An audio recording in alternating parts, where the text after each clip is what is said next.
Hello friends, good morning, welcome to my channel. आज हम लोग का टॉपिक है उत्तर वैदिक काल। इसके पहले हम लोगों ने पूर्व वैदिक काल के जीवन के बारे में पढ़ा था, जिसमें हमने जाना था कि 1500 से 600 1500 से 1000 ईसा पूर्व के बीच उसका काल रहा था। और वो जो क्षेत्र थे वो बहुत छोटे हुआ करते थे, इसलिए उसका जो देख रेख होता था वो सभा और समिति, ग्राम, विश्व और जन जो होते थे वो शासन की इकाई मानी जाती थी। समाज जो था वो पितृसत्तात्मक समाज था। इसके पहले सिंधु घाटी में हमने जाना था कि वो जो समाज था वो मातृसत्तात्मक था, जिसमें उर्वरता की देवी की पूजा की जाती थी, मातृ की देवी की पूजा की जाती थी। लेकिन आज का जो हम लोग का टॉपिक है उत्तर वैदिक काल।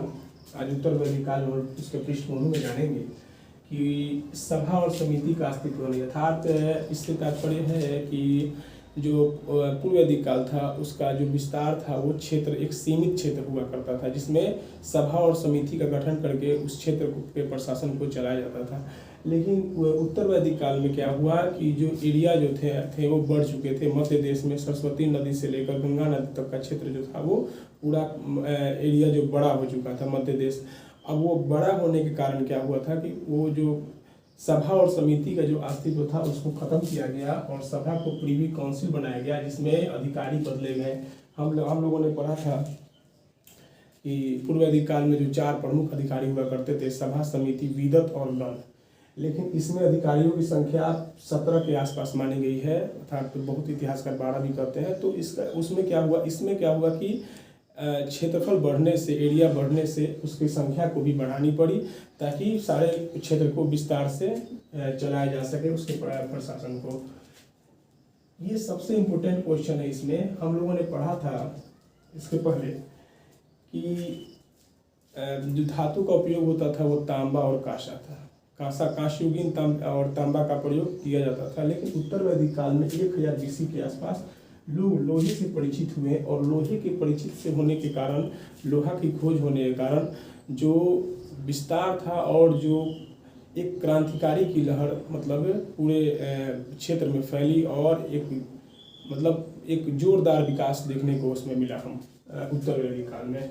इसकी जो लोहे से जो लोग परिचित हुए थे, इसकी जो पुरातात्विक स्रोत से मिला है कि नूह एक जगह है भरतपुर, यहाँ से लोह की कुल्हाड़ी प्राप्त हुई है, जिससे लोगों ने जाना कि ये लोहा का आविष्कार इसी काल में माना गया है। और इससे क्या हुआ कि लोग जितना भी कृषि के लिए जो सामग्री धातु यूज करते थे उसका वो सारे सामग्रियों को इन्होंने लोहे से यूज करना शुरू कर दिया। राजा को देवता मानकर पूजा की जाती थी। हम लोगों ने पूर्व वैदिक काल में पढ़ा था कि वो उस समय के लोग प्रकृति पूजक होते थे और इसमें राजा को देवताओं की प्रतिनिधि मानकर पूजा किया करते थे। मूर्ति पूजा का प्रचलन था। उस समय लोग सोम देवता, इंद्र देवता की पूजा किया करते थे, नदी का देवता का पूजा करते थे, सूर्य का पूजा करते थे। लेकिन इसमें क्या हुआ कि मूर्ति पूजा का प्रचलन शुरू हो चुका था, जो आज भी है। और एक पॉइंट है इसमें, कुरु, पंचाल और काशी जो होते थे ये मुख्य जनपद, 3 मुख्य जो मुख्य जनपद थे वो 3 थे। इस काल ने समाज को अधिक जटिल बनाया। देखिए इस पॉइंट पर आप लोग ध्यान दीजिएगा। ये जो काल था ये काल अधिक जटिल कैसे बना। हमने उसमें पढ़ा था कि जो विवाह जो होता था, जिसमें सती प्रथा जो था, बाल विवाह जो था, इसका प्रचलन पूर्व वैदिक काल में नहीं था। लेकिन उत्तर वैदिक काल में जो इसका प्रचलन बढ़ गया, सती प्रथा आ गई, बाल विवाह होने लगा। और इसमें हमने पढ़ा था कि समिति, सभा, विदतगण जो होते थे, समिति की जो बैठक हुआ करती थी राजा के साथ पूर्व वैदिक काल में, उसमें महिलाओं का योगदान हुआ करता था। लेकिन इसमें महिलाओं का योगदान इस सबसे खत्म कर दिया गया। महिलाओं को एक निचली श्रेणी में रख दिया गया, उनको किसी भी चीज़ का अधिकार नहीं दिया जाता था। तो इससे क्या हुआ कि जो समाज जो था वो अधिक जटिल हो गया। ये इसकी पृष्ठभूमि थी। और राजनीतिक जीवन के बारे में जानेंगे, उनका राजनीतिक जीवन कैसा था। मुख्य जो केंद्र थे मध्य देश था।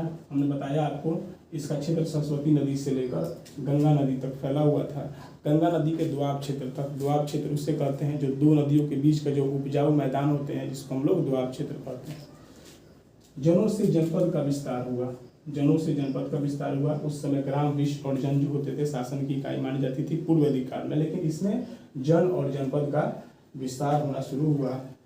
राजा को कुछ मुख्य नामों से राजा को पुकारा जाता था। वो अलग अलग दिशाओं में अलग अलग नामों से जाना जाता था। जैसे उत्तर में राजा को विराट, पूर्व में सम्राट, पश्चिम में सौराट और दक्षिण में भोज। और ये जो चारों की देखरेख एक ही राजा करता था उसे एक राट कहते थे। एक राट कहा जाता था। राजा की सहायता के लिए पदाधिकारी। अब देखिए उस समय का जो पूर्व वैदिक काल का क्षेत्र छोटा था, तो उस समय 4 मुख्य अधिकारी हुआ करते थे, समिति, सभा, विदत और गण। लेकिन इसमें सहायता के लिए जो अधिकारियों की संख्या बढ़ गई, जो 12-17 के आसपास हुई थी। इसमें जो मुख्य अधिकारी हैं, इसको पुरोहित जो होते थे वो राजा के से मतलब राजा जो होता था वो तो मुख्य होता था, लेकिन उसके बाद उससे जो छोटा पद होता था उससे पुरोहित कहा जाता था।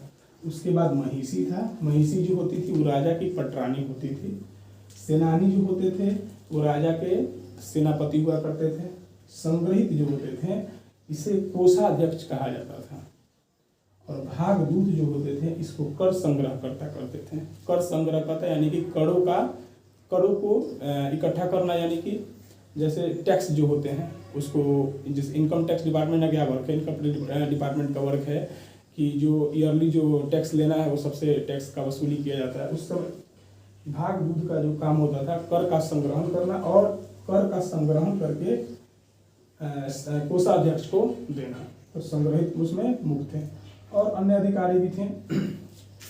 नियमित कर व्यवस्था। उस समय कर को बलि का नाम दिया जाता था। बलि कर के रूप में बलि का प्रयोग किया जाता था, यानी उस समय बलि कहा जाता था।